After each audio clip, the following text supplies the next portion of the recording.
sebelum kita memulai renungan pada pagi hari ini, mari kita berdoa terlebih dahulu.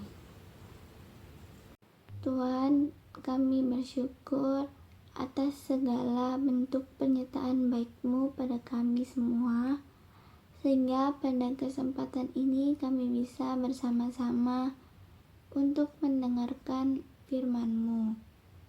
Biarlah kami mengetahui apa yang menjadi petunjuk manusia bagi kehidupan selanjutnya.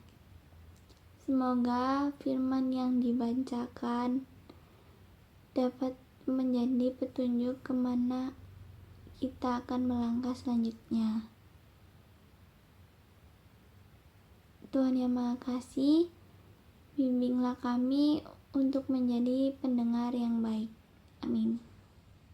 Jadi renungan pada pagi hari ini berjudul Mengenal Kristus, yang diambil dari Injil Markus 12 ayat 35-37 yang berbunyi, hubungan antara Yesus dan Daud.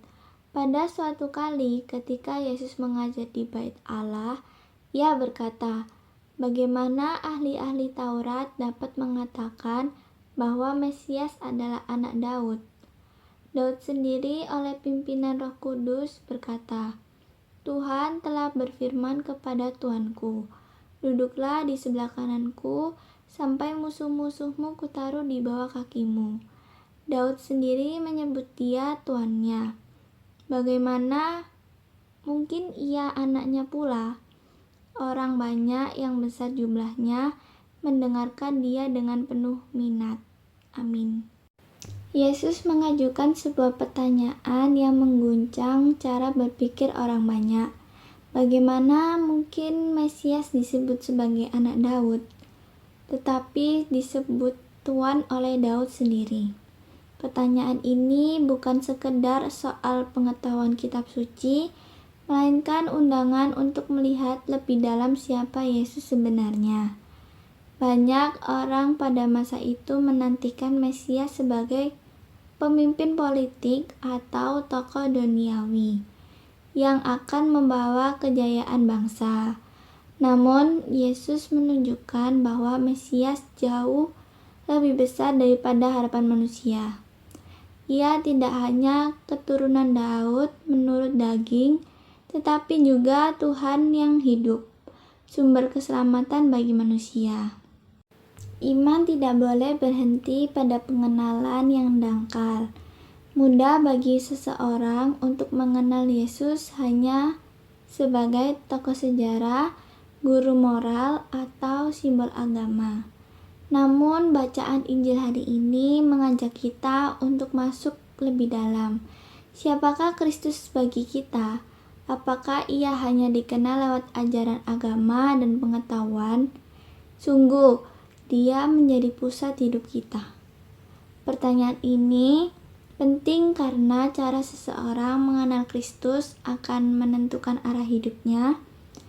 Jika Yesus hanya dipandang sebagai bagian kecil dari hidup, maka iman pun akan mudah menjadi formalitas tanpa daya untuk mengubah hati. Yesus tidak memaksa orang untuk langsung memahami semuanya. Ia mengajak orang banyak untuk berpikir, merenung, dan membuka hati terhadap misterinya. Iman bukanlah soal menerima jawaban yang siap dipakai, melainkan perjalanan untuk semakin mengenal dan mengasihi Tuhan.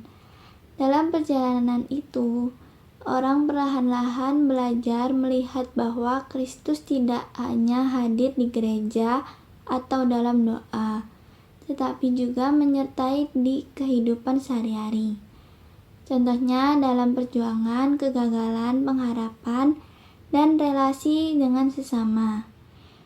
Ketika Kristus mulai dikenal secara pribadi, iman tidak lagi terasa sebagai kewajiban yang berat, tetapi menjadi sumber kekuatan dan arah hidup. Sekian renungan pada pagi hari ini, mari kita berdoa. Tuhan, Tuhan, terima kasih karena telah memberkati kami dengan firman-Mu. Selanjutnya, biarlah kami dapat menjadikan firman-Mu sebagai pedoman hidup. Bimbinglah kami menemui jalan yang terang. Dalam nama Tuhan Yesus, haleluya, amin.